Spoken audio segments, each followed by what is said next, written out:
up, guys? What's going on, fam? Dude, I hope everyone's doing well. And I'm here. I'm going to check to see if you guys can all hear me. And if you can, we'll be locked and loaded, ready to go. Boom. You guys can. Excellent. Awesome. So it's been quite some time. And yeah, it's been a long time since I've gone live, but I do have some good news. I should say gone live in the Facebook group, but regardless. So I will be going live without fail now every single day for 30 minutes. Okay. And ultimately, the business has changed a lot since I've joined since I've been in the Facebook group. But one thing that's happened is we've been in such a hardcore growth mode. And so product quality, product development, and marketing were, I should say paid marketing were our priorities. And excuse me, what ended up happening was I started to shift from Neil, the fitness / biohacking thought leader that I continually strive to be and become better at. I shifted from that to Neil, the CEO, which I have zero problems with that. It's whatever phase of life, you're in, whatever season of life you're in. But I'm feeling that I need to shift back, right? Or I should at least have a little bit more of an even dispersion. And so one of the things that really has been bothering my team is that, hey, Neil, you're coaching us like crazy. Like you're helping us transform. We need this on camera. And I thought about it, and I thought about it, and I thought about it. And I'm like, what's most important to me? And I realized this is the truth, that plus the fact that paid ads can be so volatile, right? So just from a strategic standpoint, I feel as though if I share lots of great stuff with you guys are going to buy more from me, like Quantum Mind Gold, which just came to market and I freaking love. I'm on it right now. And we got Quantum Mind Classic, which is of course on the market. And I know for a fact that Quantum Mind Non-Stim is being made today as well. This is the second day it's being made. If I have time, I'm going to go pick some up tomorrow, and I will be sending some pre-orders out. I should say my COO Mark is. But there's that. But yeah, we're going to be going live about 30 minutes every single day without fail. It's Neil reading, Neil sharing, Neil observing, Neil sharing, Neil experiencing, Neil sharing, Neil interviewing, Neil sharing. Right. I'm Neil, by the way, founder, CEO of Evolvere, if you haven't met me yet. But this is really fucking exciting because the thing is, when I hold myself accountable to sharing, then I'll hold myself accountable to exploring and reading. Right. So there's that. Now, it's funny because when you start to do something again, like, for example, like exercise, right? Or you start to read again after a long time, or even just start something for the first time ever, right? Start an instrument, start a sport up again, or for the first time, whatever the case may be, there's always resistance, right? There's always resistance. And so like for me, I'm like, okay, cool. Like, right now in my parents' house, that's an excuse not to do it. I haven't done it in a while. I'll do it tomorrow. Going live, you're literally flexing a muscle. But I said, you know what? No, I said at all costs, I will be going live today. How you doing? I don't care who shows up. I don't care what time it is. I don't care what the setting is. I don't care what my mood is. I don't care where, like what the office looks like. I don't care. I don't care.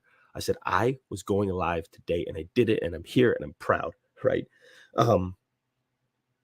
So that's exciting. So let's talk about the subject matter here now that we've gone through that. And once again, these are going to be 30-minute live, so the pace is going to be slower. It's just a conversation here we're having. So if you're watching this live, comment #live. If you're watching this on the replay, comment #replay. Let me know you're here. Let me know if you have any questions. If you guys want a schedule for me in which I go live, I could share the schedule with you guys.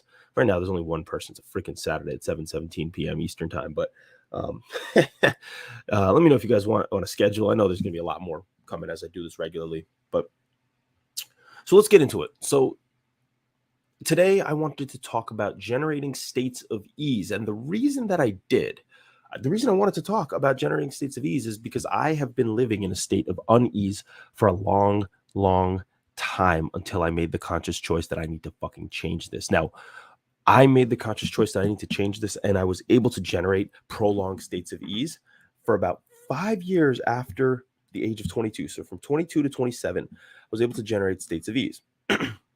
This was after I got clean. I say 21 to 27, right? This is after I got clean. And this is when I said that this overactive nervous system, right? It can't be going on. Couldn't think clearly. I couldn't magnetize opportunities to me.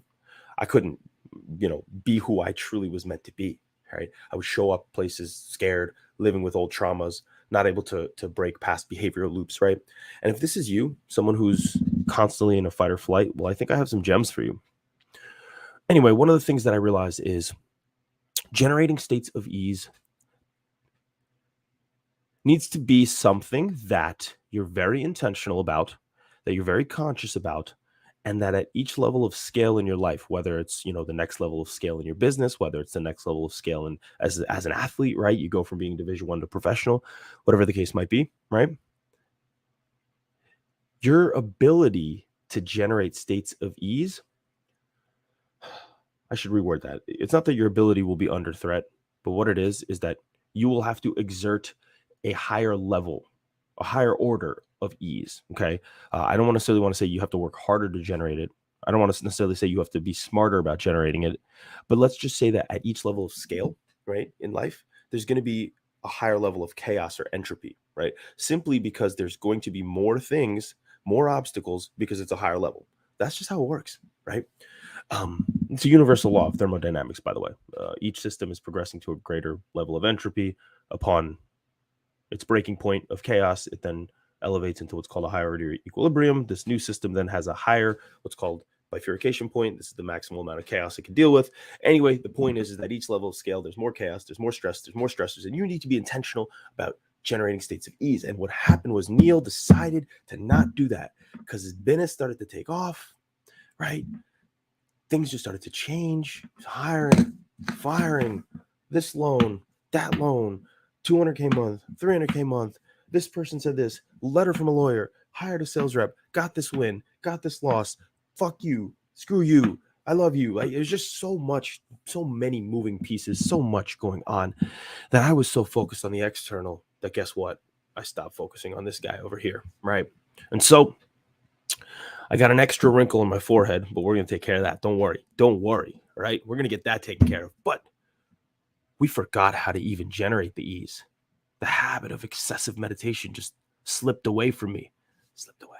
Oh no. Where'd you go, buddy? Okay. Gone, right? I don't know. Raj decided to come out just now. But yeah, the habit of meditation became elusive. It no longer was a habit. It was more of something I had to actively think about and force myself to do, right? Banya was sporadic. It's the sauna and cold plunge, which we'll talk about in a bit. Yeah, a lot of those practices in generating ease were eliminated. I allowed them to fall away. Now, I'm not going to necessarily mention too many specifics, but there were certain.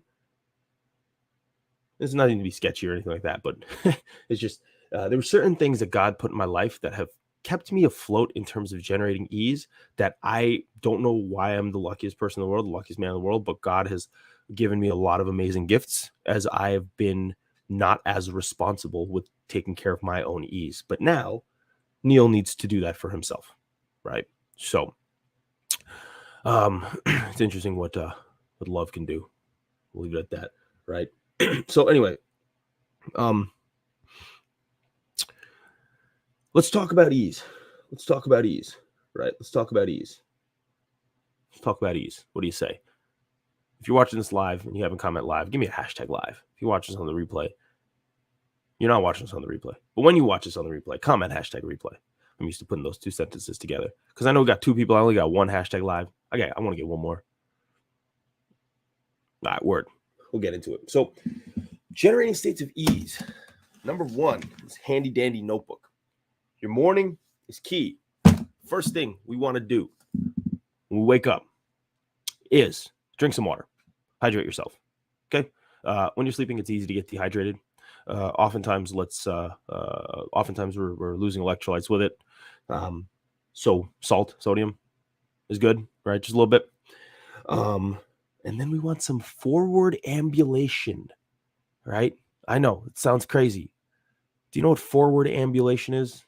For the two people watching this, do you know what forward ambulation is? When you first wake up, you want to drink water, and then you want to commit to some forward ambulation. Forward ambulation means walking. Okay. Backward ambulation would maybe mean walking backwards. I'm not sure exactly. But I was reading about the effects of walks from a neuroscience piece, and that's what they called it. Forward ambulation. I'm like, fucking come on. But anyway, we want to walk. Now, here's what happens, right? Is when we start to walk, okay, in the morning, our eyes, it's a long name, so it's a part of the eye. It's a type of neuron, actually. Whatever. It starts to detect the photons of the light, right? And when it detects that, it legitimately signals to your amygdala that you're safe, right? Your amygdala is some part of your brain that signals for the fight or flight response. Ooh, boo, ghost, scared. That's what happens when the amygdala senses that there's a ghost in the room. It says, ooh, boo, scared, scary guy, ghost, right? And it makes you want to run, and you feel threatened. You know, how do you kill ghosts? Whatever way to kill your ghost, that's what your amygdala says. It says, yo, kill the ghost. Is there like a certain type of gun for ghosts? Whatever. So first hydrate, second start taking a walk. Okay, simple enough. When you start taking a walk, right, as soon as your eyes see sunlight, okay, the amygdala is going to start to calm down. It's going to be like, yo, we don't need to be in fight or flight. Now, let's be clear about one thing. This is optimal when there actually is sunlight, okay? So, like, if you're somebody who's like a 5 a.m.er and there's no sunlight, which I feel like there would be, right? 5 a.m.? I don't even know. If you're a 5 a.m.er and there's no sunlight, it's still good, right? And, excuse me, if you start walking and you get to 5:30, I'm sure the sunlight will be out, right? But if you only have time for a 10 to 15 minute walk, just know that it's probably better if there's natural light, but that's okay. It's still good. Okay. Upon cessation of the walk, some type of meditation or breathwork practice. Okay. Now, I don't see anywhere where it would say that the meditation should come before or after the walk, although I'll get into a little interesting theory I have why I would say the meditation should be after the walk. But in your morning, you want to include some form of visualization or meditation. Okay. Now, visualization is a form of meditation, right? Because you're focusing on something, right? You're directing your attention to something as opposed to nothing, right? And even then, mindfulness meditation is the intentional, I suppose, sitting with yourself and your thoughts and letting your thoughts go. But nonetheless, those are the three things I would say: is hydrate, forward ambulation, aka walking forward, and some form of visualization or meditation. Now, can you journal? Yes. Can you do hypnosis? Yes. Can you do push-ups? Yes. Can you stretch? Yes. Can you do, freaking cold plunges? Yes. Can you do cryotherapy? Yes. Can you go into a sauna? Yes. Can you do Tai Chi Cha? Yes. Can you do affirmations? Yes. Can you read? Yes. Can you get laid? Yes. Can you drink alcohol? Please don't do that. Right. But these are the three things in terms of the most efficient and effective ways to generate ease. I would say these three things are non-negotiable. Walk, drink, think. Did not mean to make that rhyme, but it did. Holy shit. Walk, drink, think. Walk, drink, meditate, or visualize. Okay? That's going to be your morning. Step number one in generating ease. Okay? Now, I want to actually throw one more thing in there and this is for all my ADHD folks out there, but even for my non-ADHD folks, get into the habit of making your bed. Okay? Get into the habit of making your bed. Okay. What happens is upon the completion of a task, a neurotransmitter dopamine, which we all probably know what that is, okay, which is responsible for feelings of motivation, pleasure, reward, right? You're going to have agonism of this wonderful, wonderful neurotransmitter dopamine. I'm pointing here into the front part of the brain, right? I got shit done right from the onset. Creates that momentum. You start winning from the beginning. When you're losing, it's a lot more uneasy. We're talking about generating states of ease, right? So I would say wake up first, make that bed of yours, then drink some water, get into that forward ambulation, start taking that walk, and give me a visualization and meditation practice. Now, here's my theory around why I would like meditation after the walk and not before. In between the walk and the meditation, if you can, just, visualize where you want to be, or just picture in your mind. It doesn't have to be so long, or even affirm it out loud, right? Close your eyes and affirm it, right? You've now what's called, I guess what we call that. Yeah. You've now somaticized the affirmation or the visualization. How you doing? I've always wanted to somaticize. Look at me, Mom. I'm somaticizing. How you doing? Right? So you're basically charging it up, right? No, it's not crazy. It's not like you're running. It's not like you're going, right? But you are charging up the visualization or the affirmation, right?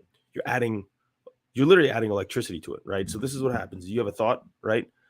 Thought, right? Materially, a thought is a nerve impulse. It's a shot of electricity, right? And that shot of electricity says to your neuron, which is your brain cell, right? Intercellularly within the cell, a neurotransmitter then fires, right? So the nerve impulse is the signal, then the chemical is within the cell, and then the chemical goes to the edge of the cell and says, yo, cell, release another piece of electricity, bit of electricity. And then that fires intracellularly to the next cell, and then the next cell has a chemical reaction within it, right? And boom. So when you start to somaticize, or when you do somaticize a positive thought, right? Meaning you add charge to it, you add more electricity to it, you add, endorphins to it, it becomes all that much more powerful.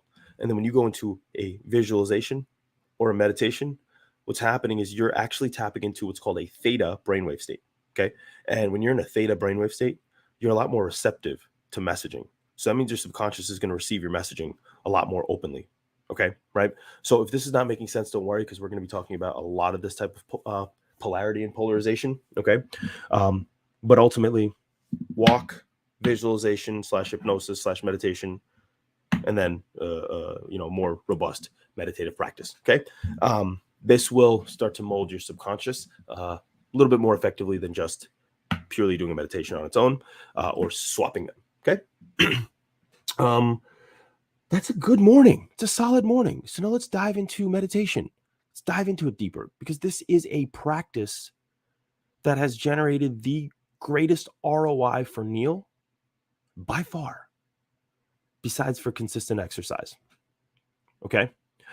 The only other, I would say, activity that has generated a greater ROI in terms of states of ease for Neil has been being in love. Just being real. And I can firmly say that is the case for most. I would say that's the case for most people when it's real and authentic. It's not this like anxious attachment, right? And I'll say this because if we want to look at it from a dopaminergic standpoint, we're talking about love now real quick, and then we'll go back to meditation. If we're talking about this from a dopaminergic standpoint, right? Nicotine and cocaine and cold showers or cold exposure will increase dopamine levels by about 2.5%, right? But of course, there's withdrawal effects, and, except for the cold therapy, there's withdrawal effects and there's duration and yada, yada, yada. Love is at about 2.0, right? With chocolate, tied with chocolate, okay? Believe it or not. But there's also lots of other positive effects of love. GABA, which is a neurotransmitter responsible for sedation, that increases quite a lot unless it's anxiously attached, right? There's the safety there. Vasopressin, it's another hormone. Oxytocin, right? Serotonin. Love is going to increase all these dramatically. Love is the ultimate drug. It depends. If you use it sparingly and you integrate it effectively, it's powerful. If you fuck it up, well, people have done some crazy things when in love. If you're watching this, you know that. And if you're watching this live and you haven't commented hashtag live, comment hashtag live and say what's up. I want to know how you're doing. How you doing coming into this, right? But anyway, those are the 3 highest ROI activities for me by far. I would say exercise 1, meditation 2, and maybe tied with meditation would be being in love, right? So obviously, clearly, meditation is very high impact, very impactful activity. So what types of meditation can we turn to generate states of ease? TM is what I do, transcendental meditation. I also do different types of intense breath work. Okay. Breathing exercises are good too. They're different though. Excuse me. I would say meditation and breath work are different. Now, different people have different ideas about meditation. I would say this. Something is certainly better than nothing. That's the first thing. Okay. Two is a common thing that I hear is, oh, but I'm not good at meditating, or oh, meditating makes me uneasy or restless. Dude, fucking push yourself a little bit. Just push past the 5 minutes. Stop telling yourself the story that you're bad at X. Because guess what? If you tell yourself the story that I'm not this type of person, I'm bad at this, you can never receive the gifts of that because you're going to keep telling yourself that you can't do it, right? Or as soon as you do it, you're going to like half commit, half step in because you have this preconceived idea that you're bad at it, right? Fuck those stupid stories, right? You know, the one thing I'll say about this in terms of skeptics and meditation, right? Unfortunately for the skeptics, this isn't a um this isn't an opinion anymore, right? I mean, there is like literally thousands of material science that have shown the positive benefits of meditation. Thousands, right? Material science. We're talking about material, meaning like, see this? You can feel this. This is skin, it's flesh, it's material, right? There's material science that depicts the benefits of meditation. So I always like to say, like the benefits of meditation are not an opinion, right? It's a fact. What type, how much, for who, how long, all those things. Yeah, I get it. There's a level of subjectivity and as well as objectivity with it. But in terms of its efficacy, meditation, objectively speaking, is effective in generating states of ease. Ease being a state in which your nervous system, autonomic and somatic nervous system, are under control, right? Not overactive, not over adrenalized. So transcendental meditation is when you basically say the same word in your head over and over again. I use a Sanskrit word, but you can, in my humble opinion, you can use any word that you want as long as it ends with a vibrational sound. So like an I or a G. So you can close your eyes and all you have to do in your head, it's that simple to say king, king, king in your head over and over again. That's how simple transcendental meditation is. And if you sit for 1 whole hour and do that every single day, I promise you, your life will be changed. Don't take my word for it. Actually, take my word for it. It'll help you, right? That's TM. Breathwork, you can use tapes. My good friend, Ori Moss, good friend. He has this transformational breathwork tape that I do quite often, and it's freaking fire. Oh, my Lord. Okay. It's intense. It's not easy, but that's another thing you can do. Calm and Headspace. These are apps that will guide you through meditations. Okay. I'm not in love with them for myself, but trust me when I tell you something's better than nothing. This is definitely something, and it's definitely better than nothing. Okay. If anyone wants more resources on meditation, leave a comment below. Hit me up. I'll send you the right way. Send you in the right direction. Okay. If you watch this live, comment #live. If you watch this on the replay, comment #replay. And quick pause for an advertisement, sponsored ad for Quantum Mind Gold. It's a great product. Buy it. Makes you think clearly and makes you have awesome energy, a good mood. And basically, it's like the best nootropic on the market. Buy my shit. And this guy too. Quantum Mind Classic. Yeah. Woo. Anyway, moving on. Generating states of ease. Oh, yeah. Adversity. What? What do you mean? Doesn't adversity make you uneasy? Yes, of course, in the short term, right? But let's talk about this idea in ancient alchemy. It's called hormesis. Anyone know what hormesis is here? It's a fun to say word. It makes my mouth go in weird orientations. Hormesis. My ears even move. Ready? Watch. Hormesis. I did that intentionally. Move the eyebrows with it. So hormesis was the practice. Hormesis was the practice of adding poison to a drink, right? Poison to a drink, and then someone would drink it. But it was such a small amount of poison that it made their system stronger. It's the logic behind vaccines. Don't want to hear anyone's opinion here about vaccines. All right, I'm done with talking about any of that shit. Right? It's the same principle with vaccines, right? Just to give a tiny bit of the illness, and then the body comes back stronger, right? Same thing with lifting weights. You add a stressor to the muscle tears down, and boom, grows back bigger, right? This is the theory behind why I believe I know adversity will eventually generate states of ease. Because guess what? When you've almost went bankrupt, or when you've went through a divorce, or when you've seen a kid die, or when you've gotten cut from a professional sports team, or whatever it may be, whatever adversity that you went through. And for anyone who's dealt with any of those, all of those, I'm sorry. I'm here for you always. Just know anyone can reach out. But what happens if you don't die from it? What happens? You come back stronger. You adapt. You have to, right? And so I ask myself the question: do I want to step into life and deal with its adversity and have it break me, or do I want to intentionally subject myself to a certain amount of adversity that I can handle at any given time and create these adaptations on my own terms? The latter is better, because guess what? You don't want to deal with life when life gets thrown at you. You want to be able to deal with life because you've thrown things at yourself, right? I'll say it again. You don't want to deal with life on life's terms. You want to deal with life on your own terms. So you need to subject yourself to adversity on your own terms at very high quantities, very sparingly, so that you can create these adaptations. That can mean pushing yourself hard during workouts. Fucking hard. Like, go intense. Step into your greatest self. Conquer that inner bitch voice, right? Step into it. Sitting for a longer meditation. Fasting. Not exploding at someone that you're so used to exploding at. Not emotionally reacting. Listening, if you have a hard time listening to people, right? Whatever adversity or difficulty that you need to face, right? Not drinking alcohol if that's your thing, right? Not taking drugs if that's your thing.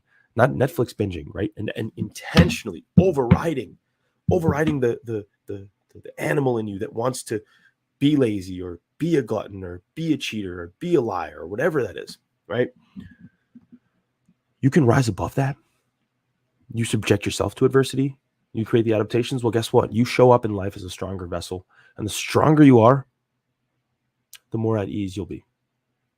So that's my whole thing with adversity and generating states of ease. I wrote down hydration. Drink your water.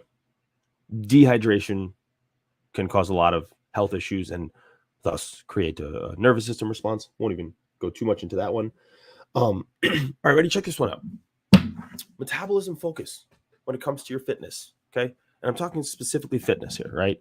Now, all four of these quadrants I'm about to name are all integrated. You got health, fitness, beauty, longevity.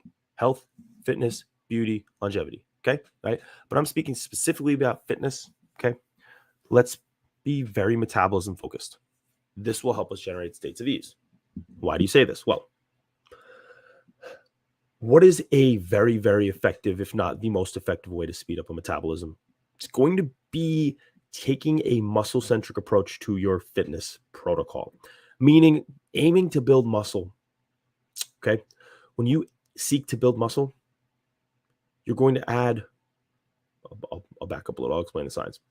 So all of our cells in our body have these things called mitochondria in them. Mitochondria, as we remember from high school bio, is the powerhouse of the cell. So what does that mean? Well, our mitochondria are responsible for creating ATP through a process called cellular respiration. ATP is energy. Cellular respiration is a process by which we make energy, occurs in the mitochondria. Okay? Muscle cells have incredibly high densities of mitochondria in them, right? There's a lot of those mitochondria packed into that cell, right? And because of that, muscle cells are very metabolically active, meaning very energetically active, right? And so when we take a metabolism-based approach, metabolism being metabolism is the sum of all your body's chemical reactions, we want to increase that, right? So when we take a metabolism-based approach, we're taking an energy-based approach, right? And to do this, really, we're taking a muscle-centric approach, meaning we're lifting weights, right? So this is the point of what I'm trying to say. Is to generate states of ease, we want to lift weights. Now, why? Why does it work that way? We're talking about energy here, not states of ease, right, Neil? Right. We are talking about energy. And energy is going to be very important for states of ease. Here's the deal. When you have a slow metabolism, when you don't have very much muscle, okay, and you are subjected to a stressor, right? This hormone, cortisol, is going to be secreted. Now, cortisol will be secreted whether you have lots of muscle or not, if subjected to a stressor. But what happens is that if cortisol is elevated for too long, okay, what then ends up occurring is that your body's like, shit, I need more energy. So it taps into emergency sources of energy, such as your liver, which has glycogen in it, and muscles, which have glycogen in them, right? But if you don't have any glycogen in your muscles, you're kind of screwed, right? You're gonna really be stringy. Your body's really gonna be trying to drive as much glucose out of that muscle as possible. When you have muscle, you have an energy source, right? Your body's not going in overdrive trying to find energy, right? So, you know that frantic, uneasy state that you could be in all the time, is this low-grade anxiety? That's elevated cortisol. And if you have more muscle, you have a lot more support in that situation. And so, yes, metabolism approach would really help generate states of ease. Okay.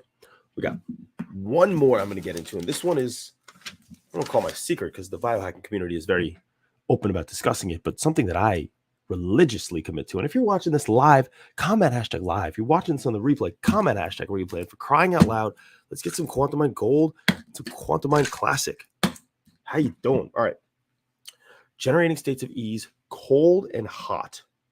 So let's talk about what I mean by that. Tried to crack my neck. Yeah, I got it. Okay. Let's talk about cold and hot. Okay. So cold therapy, I personally freaking love. Okay. Wim Hof, I think, popularized it in the biohacking sphere, but they've been doing this forever. In fact, Pablo Picasso, that was the crazy guy who cut his ear off, right? Was it Picasso or Van Gogh? Shit. If you guys know the answer to that, leave it in the comments. Was it Van Gogh or Picasso? I believe it was Picasso who cut his ear off. I don't even know. Whatever. So one of those guys, I think Picasso, he cut his ear off. And dude, now I'm gonna look it up. But anyway, what they did was whenever he would get down on himself or whenever you get depressed, what they did is who cut off their ear. They're listening. Vincent Van Gogh. It was Van Gogh. Okay. So Van Gogh cut his own ear off. A crazy guy, right? Very depressed. And whenever he would exhibit bouts of depression, they would take him and they would dunk him into the lake. And his mood was better. So clearly we can indicate that this is something that's been used for a long time and it works. Okay. So when you get dunked in the cold, what happens is a neurotransmitter or neuromodulator known as dopamine, which, like I said, many of you have heard of, these levels increase. But what's cool is that they increase, but they stay increased for many hours after. I don't remember the exact number I did before this, but for many, many hours after. Okay. Another neurotransmitter, norepinephrine, adrenaline, also gets released, right? Now, just to give you a reference, cold therapy will increase the release of dopamine at the same rate as a line of cocaine, about 2.5x increase in dopamine in your brain. Okay, just remember that. So if you're someone who next time you want to go do a line of cocaine, just know you could go right into ice cold shower for some time. You get the same result. Seriously, right? So the point is, cold therapy is very efficacious in increasing dopamine levels. Very efficacious, but there's no withdrawal with it, right? Lasts for a long time after too.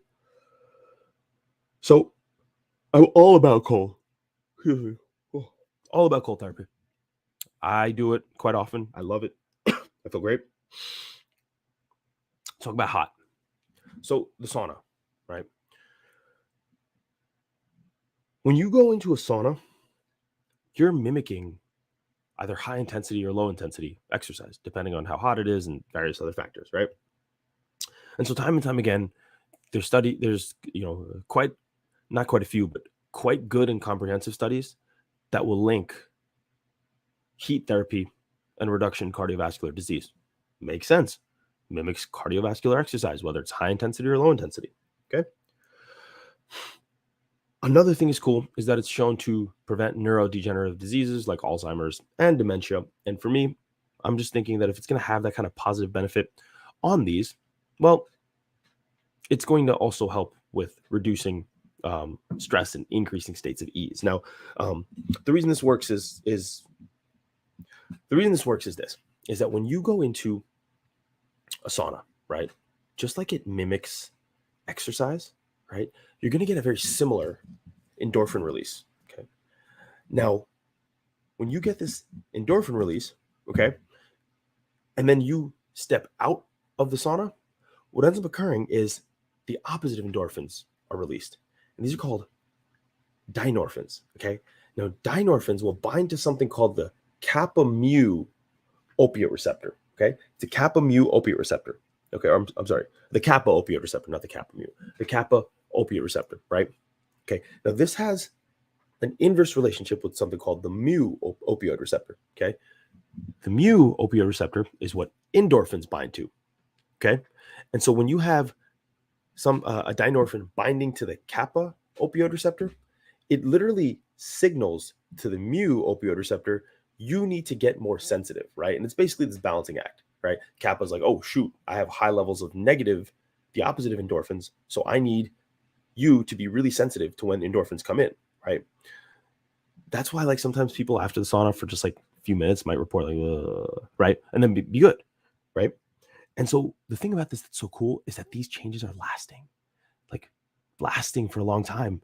In fact, I was watching Dr. Rhonda Patrick. She was saying, like, there's a study saying up to 6 weeks, 6 freaking weeks after the sauna. Damn. Meaning that, think about this. You have this mu opioid receptor. This is a receptor that's going to receive endorphins, right? It's going to say endorphins come in. Endorphins are the happy chemicals, and then you're going to get all happy, right? These are more sensitive to them for 6 weeks after. So that walk that you were going to take that makes you, I felt good. You love life when you take that walk, right? You're like, God damn, the flowers are beautiful and the birds are chirping and that freaking tree looks good. Damn. But you know those walks I'm talking about? I'm being a little facetious. It's a good word. I'm being a little sarcastic, but not really. Like, you know those walks I'm talking about, right? Where you're like, I love my life. This is such a blessing. Well, this is because your mu opioid receptors are super sensitive. Remember that, right? And so for us to do this, we need to go in the sauna so that the dinorphins bind to the kappa opioid receptor, creating a positive, negative, positive feedback loop with the mu opioid receptor and its sensitivity, right? This is cool. Just think about that. You go in the sauna for the next 6 weeks, you're more receptive to joy, okay? The more often you go, the better off it is. Simple. That's what the YouTube video with Dr. Rhonda Patrick said, based on some studies. I believed it, skimmed through those studies. Pretty good stuff. Okay. The other thing is, the sauna is going to increase levels of something called BDNF. I freaking love anything that does this. Brain-derived neurotrophic factor. Okay. When you have higher levels of brain-derived neurotrophic factor, you have higher levels of something called neuroplasticity. So to keep it simple, go in the heat, go in the sauna, increase your BDNF, make your brain more neuroplastic. Okay. What is neuroplasticity? Well, neuroplasticity refers to the malleability of the brain, okay, of certain parts of the brain. And as you get older, it can get more difficult for the brain to change. Okay. Right. When your brain is more neuroplastic, right? When your brain is more malleable, it can adapt more. Now, this could be bad if you're subjecting it to negative stimulus, but it's a really encouraging thing because you can change your behaviors, right? Because remember, there's structure and there's function.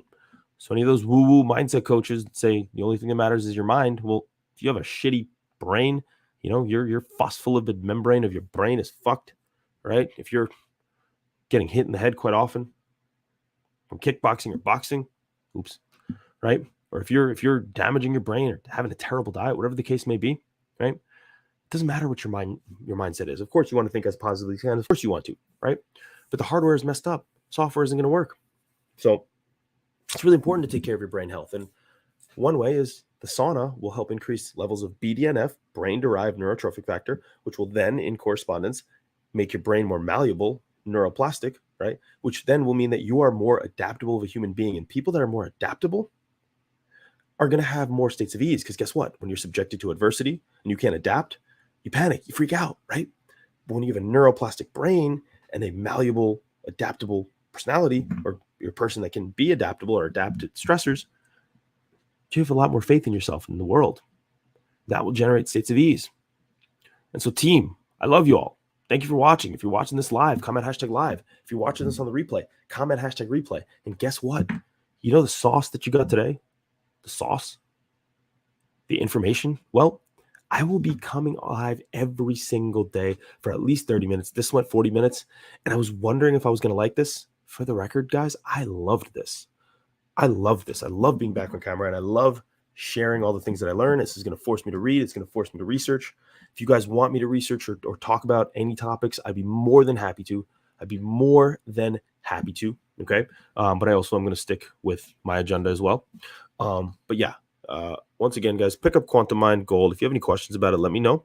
It's brand new on the market. If you want something not as strong, but still our flagship product, Quantum Mind Classic, amazing, beautiful product.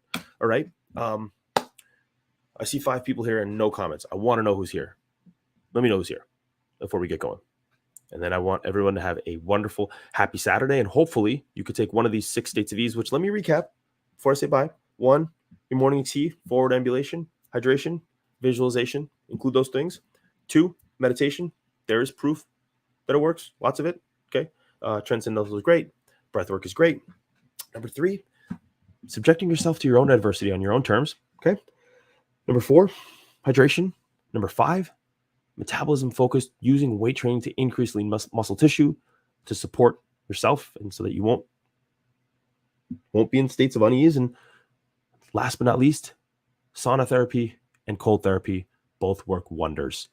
So that being said, if you're watching this live, comment #live. If you're watching this on the replay, comment #replay. I appreciate you all.